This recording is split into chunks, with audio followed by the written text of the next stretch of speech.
وطن خو مور ده، وطن خو مینه ده، وطن خو ځان. مسافري پرېږده جانانه، وطن کې وږي خرڅوه خوشحاله یم. په دغسې په وخت کې نه کېږي چې بس تا ته ووایي چې 10 ورځې پس بس ته د دې ځای نه لاړ شه. نو د مهاجرت ژوند خو ټول تقریبا د مشکلاتو سره که هغه ته هغه پرمختللي هېوادونو ته هم لاړ شي نو هغه د مشکلاتو سره مخ نوره بس د شپې هم خوب نشته، بس دغه سوچ کوو چې کله به هم شړي، کله به پولیس راځي،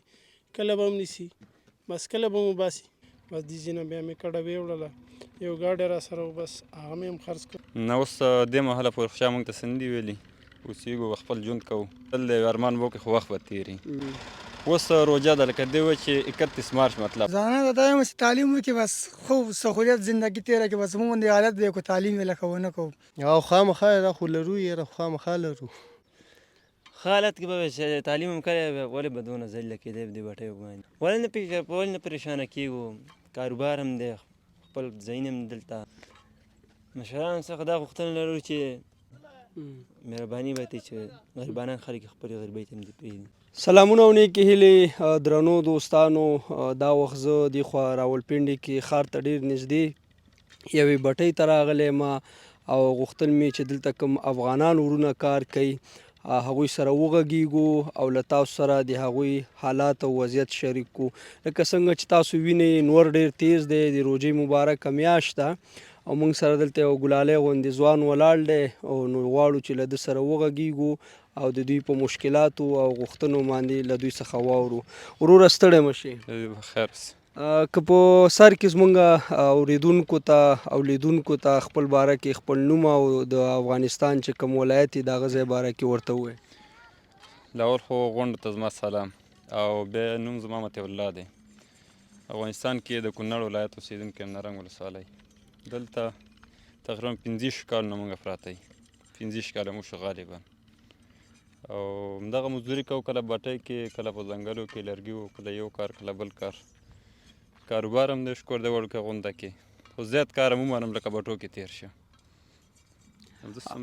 او دلته چیرته اوسېږئ په اسلام آباد پنډۍ کې؟ دلته د نون کلي کې اوسېږو، اسلام آباد کې راځو. نوم کلي کې. دلته دې بټۍ کې ستاسو نور څوک دوستان ورور یا پلار څوک نور څوک کار کوي؟ دوستان هم شته دی، پلار او ورور هم بار دي، یو ورور مې در سره یو ځای لګیم. نو دلته فلحال د کور له خوا څخه چې کوم په اسلام آباد او پنډۍ کې افغانانو ته دغه موجوده وخت کې د پنډۍ او اسلام آباد څخه د وتو خبرې کېږي، تاسو ته خو څه مشکل نشته دی؟ نه اوس دې مهاله پورې خو چا موږ ته څه نه دي ویلي، اوسېږو خپل ژوند کوو، نه څوک راغلی دی نه رانه چا تپوس کړی دی. او تعلیم دې خپله تعلیم دې کړی دی که نه؟ نه ما نه دی کړی، نور وروڼو مې تعلیم کړی دی، ما نه دی خپله. په زړه باندې دې ارمان شته چې تعلیم دې کړی وی؟ یاره ډېر زیات، لږ نه. ولې چې دا خبره موږ پښتنو یو متل دی، یو ارمان به وکړي خو وخت به تېري. موږ ارمان کوو خو وخت رانه تېر دی. کله چې دلته په دې سره لمر کې دې ماشین ته ولاړې، دا ګرد دوړې، طبیعي خبر ده چې زه اوس یو 2 منټه ودرېدم ټول په دوړو باندې دلته کاغه شومه. نو ته چې خپله داسې یو ښایسته ځواني الله درکړې او دې ماشین ته ولاړې او بیا اخوا دېخوا دا بادیان هم ګورې، طبیعي ده دا ځوانان هم ویني چې د هغوی سره کم ژوند دی، نو په زړه کې دې څه احساس راځي؟ احساسات خو ډېر دي د هر ځوان، او مطلب د پښتانه هم دغه دغه چې زما خپل یو ژوند یو ښایست مې لرلی، نو الحمدلله مونږ غونډ پښتانه یو. بیا دا ژوند چې کوم دی دا تقسیم شوی دی، زما به دلته نصیب و رزق به مو دا راته حواله شوی دی. ډېر زموږ داسې یاران دوستان دي چې مطلب موږ هم د بټو کې خو که وګورئ نو اوس په یورپ ملکونو کې او نور ځایونو کې دي، دغه ځای نیشنالټي مو ورته میلاو شوی ده، ښه ژوند دی. موږ دلته 15 کالونه پراته یو او نن همغه حل دی. به پولیس والا راشي ور تنګول هم کوي، مطلب پیسې راکړه او کارډ تپوس وکړي چې کارډ ورکړي، په ظاهره دې پرېږدي خو سبا له بیا راځي درپسې. دغه مشکلات دي ورور. او کوم زموږ دا ځوانان چې اوس په مکاتبو کې دي یا پوهنتونونو کې دي زده کړې کوي، هغوی ته دا زمینه شته ده چې تعلیم وکړي، هغوی ته د یو ځوان په څېر څه پیغام لري؟ زما خو هغوی ته دغه پیغام دی وروره چې مطلب زموږ دې حال ته وګورئ، تعلیم وکړئ، تاسو سره اوس هم وخت شته دی، خپل ځان وپېژنئ، خپل تعلیم وکړئ. ګینې دغه حال وی لکه دا زموږ چې دی روژه په خوله سره ګرمي دغه ماشین ته ولاړې په خاورو کې لکپت. او موجوده وخت کې چې د افغانانو ته کوم مشکلات دي، خپله د پاکستان له چارواکو څخه څه غوښتنه لري؟ زمونږ خو د پاکستان چارواکو څخه دغه غوښتنه چې موږ مطلب دلته ډېر عمر وشه داسې وایي چې پیدایش هم د دې ځای دی غټ شوي ورونه مې دي مور او پلار هم دي دلته مطلب وړوکی غوندې کاروبار هم دی اوس روژه ده لکه دی وایي چې 31 مارچ مطلب آخري ډیډ لاین دی نو دې پورې روژه په خوله باندې سړی کډه بار کړي لار بنده څنګه وشي نو موږ دغه غواړو چې موږ ته څه وخت مهلت راکړي یو ټایم دې راکړي راته چې موږ خپل ځان راکور کړو خپله به لاړ شو ډیره مننه لیدونکو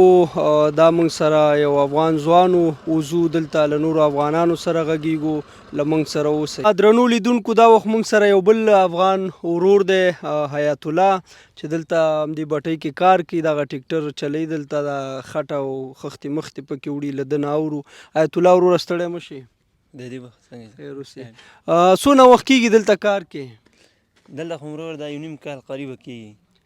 اتېر کال یم روژه لګولې وه سږ کال یم دلته دی داسې وایي چې یو نیم کال خوا شا وشو او دې نه مخکې دې څه کار کوو مخکې هم دا کار کوم مخکې بله بټۍ کې و د نیکانو بل ورور دی پله ښایسته خان نومې د هغه سم کار د دې بټۍ له دې سختو کارونو نه ستړی کېږي نه ولې نه ستړی کېږي خو بس غریبي ده نو کار خو به کوې کار روزګار خو به کوې دې نه هسې ناسته باندې خو نه کېږي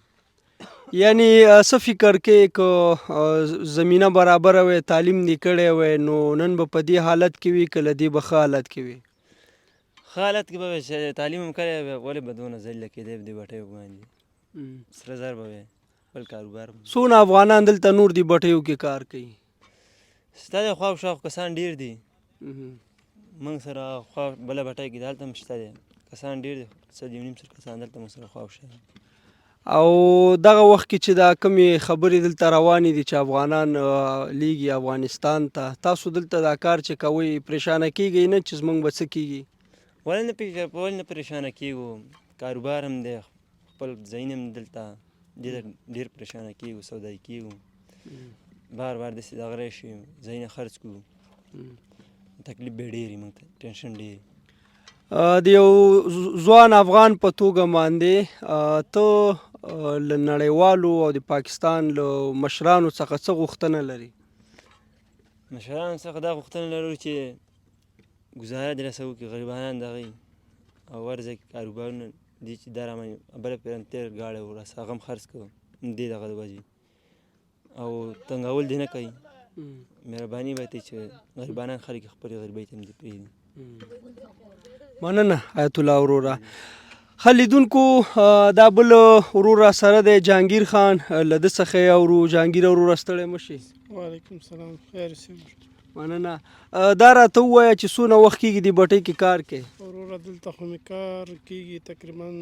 پروس کال یم دلته وم څه کال یم دلته وم بس دې ځای نه بیا مې کډه ویوړله یو ګاډی را سره و بس هغه مې هم خرڅ کړ بس هغه مې چې خرڅ کړ بیا مې یو لوډر واخیسته هغه م رانه ورک شو ښه وروره پاکستان کې اوسېږم بس دا خپله غریبي کوم په ډریورۍ باندې ویم بس خپله ګزاره مې کېږي وخت مې تېرېږي ټایم مې پاس کېږي بس رزق الله راکوي بس بچو ته مې بس دغه روزي پیدا کېږي په دغه بټۍ کې د موږ وسیله ده او لګیا دغلته مزدوري خواري کوو بس دغه غواړو وروره او پاکستان نه دغه غواړو چې پریم دي په خپله خوښه راغلي او په خپله خوښه وځو څو بچیان دي دي وروره مال د خدای 15 بچیان مې 6 مې بچیان دي یو مې زوی ده او 15 مې لورګان نو کله چې له دې ځای څخه سړی ستړی لاړ شي کور ته او د غریبۍ دا ژوند خو هم دا چې سړی ډېر ستومانه وي نو چې کور ته ځي بیا د خپل بچیان ویني او ورسره دا اوازې او خبرونه اوري چې یاره له اسلام آباد او راولپنډۍ څخه افغانان باسي نورو ښارونو ته او یا هم افغانستان ته لیږي نو څه احساس کوي وروره بس د شپې هم خوب نشته بس دغه سوچ کوو چې کله به هم شړي کله پولیس راځي کله به هم نیسي بس کله به مو باسي دغه ټینشن کې نیم شپه خوب شته او نیم ورځ او که چیرې د داسې حالت سره مخ کېږي چې دې ځای نه حکومت لیږي خپل وطن ته افغانستان ته یا په یو خبره په زوره باندې وایي چې لاړ شي دې ځای نه نو وطن کې څه کور ژوند زندګي څه شته یا وروره هېڅ شی هم نشته یم الله ما سره ده نور هم هېڅ شی نشته هېڅ شی نه لري دلته له مشرانو څخه له نړیوالو څخه څه غوښتنه لري بس دغه غواړو وروره چې پریم دي په امن کې بس خپله مزدوري خواري کړو خپلو بچو ته رزق پیدا کړو بس دغه غواړو او دغه ته غواړو چې وروره موږ دې پرېږدي هلته څه اسره نه لرو چې اسره مو وایي ښه به وای هېڅ اسره نه لرو بس یو الله مسره ده پاکستان کې څه ناڅه د مونږ سرکټ چلیږي افغانستان ته مننه وایو چې ودې غواړي افغانان خو چې وی ساتي او داسې ده چې رزق روزي درکې وشي خبره دغه ده وروره ډیره مننه دوستانو دا هم موږ سره جهانګیر خان و او ورځو دلته نور افغانان دي کار کوي دې بټۍ کې له هغوی سره غږیږو له موږ سره اوسئ دوستانو یو ځل بیا وایم تاسو وینئ چې ډېر تیز لمر دی او په همدغه وخت کې دا ځوانان دلته لګیا دي کار کوي او موږ سره دا یو درې ځوانان نور دي د افغانستان د ننګرهار ولایت دي له دوی څخه اورو د دوی د مشکلاتو په باره کې او دا موجوده چې کوم حالات دي د دوی غوښتنې څه دي وروره ستړی مه شئ مننه ژوندی اوسې هیله له تا مننه چې دلته راغلې او دونه تکلیف دې وکړلو زموږ د حال پوښتنه دې وکړه مننه خیر اوسې دا راته ووایه چې نوم دې څه شی دی او د افغانستان د کوم ولایت سره تعلق لري وروره نوم مې سردار انتظار دی د ننګرهار ولایت خیوې ولسوالۍ نه یم ډېر ښه تا خو وطن سره مینه زیاته ده ماسک دې هم د وطن اچولی په دا ټي شرټ باندې دې هم د وطن دغه دی څه احساس لري دلته د مهاجرت په دا ژوند کې وطن در یادېږي او که نه وطن خو مور ده وطن خو مینه ده وطن خو ځان دی وطن داسې دی چې بس وطن د الله پاک جوړ کړي کارونه پکې نشته روزګارونه نشته الله به پکې جوړ کړي کارونه به روان کړي وطن یادېږي حتما یادېږي وطن مینه هله انسان له په زړه کې یادېږي کله چې وطن نه هغه بهر شي که انسان په وطن کې هغه دونه احساس نه لري لکه د وطن نه چې بهر وي که نه نو د وطن مینه د هغه هم په زړه کې هم ده او په بدن هم ده او په هر څه کې ده موجوده وخت کې دلته په دا بټۍ کې دلته کار کوي په دا سره غرمه کې دلته د څه مشکلات لري دلته اقتصادي مسایلو د تعلیم کور کې د بچیانو دې باره کې لږ راته ووایه نو د مهاجرت ژوند خو ټول تقریبا د مشکلاتو سره که هغه ته هغه پرمختللي هیوادونو ته لاړ شي نو هغه د مشکلاتو سره مخ ځکه چې هلته د ځینې یو اسناد نه لري چې ته پکې یا په داسې په لوړه سطحه باندې اوسېږي چې هلته د تعلیمو کې یا بچي په داسې یو ځای کې داخل کړي که نه ځکه هغه تقریبا د اسنادو د کمښت وجې که نه دا اوس دلته چې راغلي د افغانستان تقریبا کارونه روزګارونه لږ کم نو دلته راغلي خپله مزدوري کوو لږې ګټو که ډېره ګټو بس الحمدلله ساعت هم تېر دی خو تقریبا دغه دی چې په ده کې هم که یو سړی تنګول یا موږ به ته په عذاب کې که نه دا تقریبا موږ دپاره ډېره د سختې خبره ده ځکه دلته موږ راغلي خپله غریبي کې خپله مزدوري کوو ده کې هم که یو سړی موږ تنګی نو دا به زیاتۍ له موږ سره دلته چې کار کوي دا ویر او تشویش در سره یي چې یاره کور ته به پولیس راغلي هلته به پوښتنه کوي چې کوم ځای یا څه کوئ څه نه کوئ نو دا چې لکه د مهاجرت ژوند همدقسې تقریبا چې کور ته لکه اوس مثال ته کار کې تقریبا دغه مشکلاتو سره سړی مخ ځکه دا داسې دی چې د مهاجرت هغه نه اسناد یا نو په ده کې د موجوده د دولت د افغانستان دولت نه هم دا هیله ده او د پاکستان دولت نه هم دا هیله ده چې تقریبا دومره اسناد سړي ته ورکړي چې لکه که نه سړی پرې هغه بار وګرځېدل شي ځینې خلک وایي دا غیر قانوني دلته اوسېږي نو دا دې باید دغه شي که نه لاړ شي نو تقریبا دلته مخکې هم خلک اوسېدلي دي هغې ته نورو نړۍ کې هم خلک اوسېږي هغوی ته قانوني اسناد ورکول کېږي د 15 کلن ورکول کېږي 2 کلن ورکول کېږي 3 کلن ورکول کېږي هغه نه پس بیا هغه ته اختاریه ورکول کېږي چې ته په دونه وخت کې ځان راونغاړه او دغسې په دغسې وخت کې نه کېږي چې بس تا ته ووایي چې 10 ورځې پس بس ته د دې ځای نه لاړ شه که نه نو دلته د انسان ژوند دي په انسان کارونه یې مثال اوس په انسان باندې خپل قرضونه یې که نه ځینې اوس په ځینې کارونه داسې دکانداران یې هغوی خلکو له په قرض سوداګانې ورکړي دا خو په 10 ورځې 12 ورځې کې نه راټولېږي که نه نو تقریبا دا غټ مشکلات دي که نه نو چې دغه حل شي او دونه اسناد سړي ته ورکړي چې هغه پرې وګرځېدلی شي نو دا ښه خبره ده که په وطن کې د کار روزګار زمینه برابره شي او د کور د اوسېدو ځای انسان ته برابر شي دې ته تیار چې وطن ته لاړ شي حتما وطن کې چې تقریبا هغه یو ټپه ده وایي مسافري پرېږده جانانه وطن کې وږي خرڅوه خوشحاله یم که نه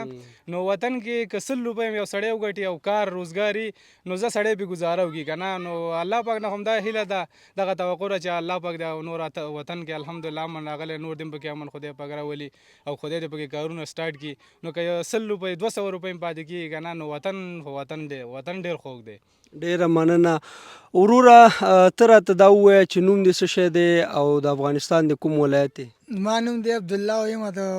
خیوې ډېر ښه.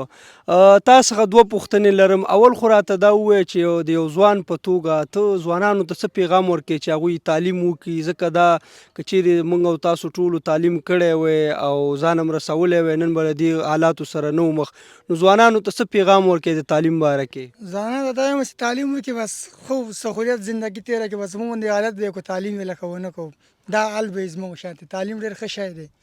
او دلته د پاکستان مشرانو نه څه غواړي چې په دغه د غربت د غریبۍ په دا ژوند کې دوی څه وکړي ستاسو لپاره؟ بس موږ به د غریبۍ باندې خوشحاله سو، خو موږ د لکه پاکستان کې تنګۍ نه، بس موږ دغه درخواست دی ورته. مننه. وروره ته مختصر دا شان راته ووایه چې د دې افغانانو د حالات ویني، دلته خپل یو ځوان فامیل لري، له جهانیانو څخه، نړیوالو څخه، خاص طور له یونیسیار څخه څه غواړي چې افغانانو لپاره څه وکړي؟ افغانانو دپاره وروره داسې وکړي چې څه اسناد وله ورکړي په دې ټیم موجوده چې دلته یې د پولیسو نه تنګوي. بس دا کوم شنه کارډونه چې دي، ماجر کارډ، دا تاسو ټولو سره شته؟ او ټولو سره دا شته دی. صحیح. نو کور کې منطقي ته تر اوسه پورې تاسو کوم ځای کې پولیسو سره مخ شوي چې درته ویلي یا دا کارډ نه منو یا اسلام آباد پنډۍ نه ووځئ؟ نه فلحال خو موږ ته نه دي ویلي، خو بله ورځ په 24 نمبر یې چاپه اچولې وه زموږ د تره په کور. د یو زوی وله اوچت کلی او 3 ورځې یې ورک کلی او پرون ماښام یې پرېغوسته، ورته ویل چې کارډ نه منو. نو اوس هم چې دلته کار کوي، دا ویر او تشویش در سره شته دی چې یا دلته یا کور کې یا ښار کې کوم ځای پولیسو سره مخ شي،